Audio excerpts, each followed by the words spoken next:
მთელი ბავშვობა გეუბნებოდნენ რომ ხარ ჭკვიანი, გაქებდნენ, გადიდებდნენ, მაგრამ მაინც არ ხარ იქ სადაც გინდა რომ იყო. მოგიყვებით ძალიან კარგად დოკუმენტირებულ ამბავს, თუ რატომ აქვთ ჭკვიან ბავშვებს ეს პრობლემა და რატო იჭედებიან ცხოვრებაში. ჩემი მაგალითზე.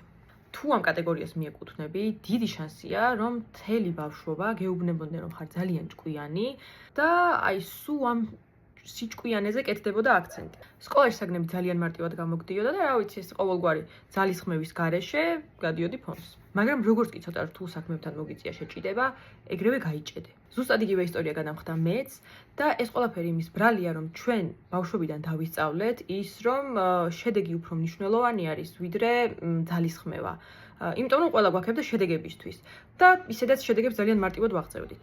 და როცა რეალურად რაღაც რთულთან მოგვიწია პირველად შეჭიდება, ჩვენმა ტვინმა იფიქრა, რომ მოიცა, რატო გამიჭირდა ამ რაღაცის გაკეთება, მე ხომ ჭკვიანი ვარ, ეს ხომ ჩემი იდენტობის ნაწილია.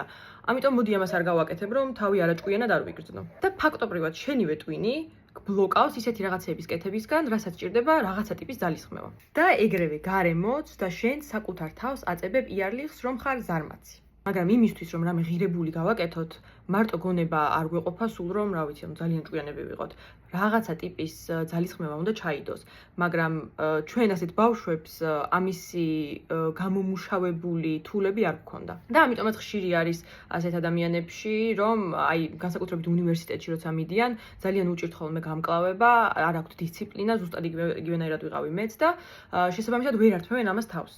და ახლა რა უშველოთ თავებს და მაგალითად მე როგორ გავართვი ამ ყველაფერს თავი. უპირველეს ადგილზე მაინც დავაყენებდი მედიტაციას, იმიტომ რომ მედიტაცია ავითარებს ისეთ უნარებს, რაც ზუსტად მერე გვეხმარება დისციპლინის შეძენაში, ფოკუსის გაუმჯობესებაში. ამიტომ თუ ერთი რაღაცის გამოტანა გინდა ამ ვიდეოდან, გიშევდი რომ მედიტაცია დაიწყო. რომ მედიტაცია დაგვეხმარება ერთი ძალიან მნიშვნელოვანი რაღაცის დანახვაში, რომ ქმედება ზუსტად იგივენაირად ღირებულია, როგორც შედეგი. და როდესაც ამ მაინდსეტით გავაკეთებთ რაღაცას, შედეგი ისედაც ავტომატურად მოვა.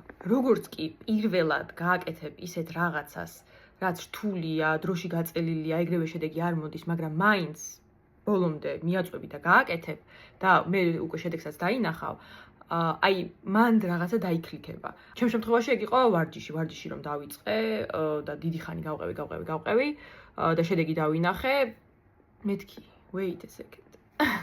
და მოკლედ ესეთ ადამიანებს მიაწებებენ ხოლმე იარლიხს, რომ არიან ზარმაცები, მაგრამ ეს არ შეესაბამება სიმართლეს არანაირად.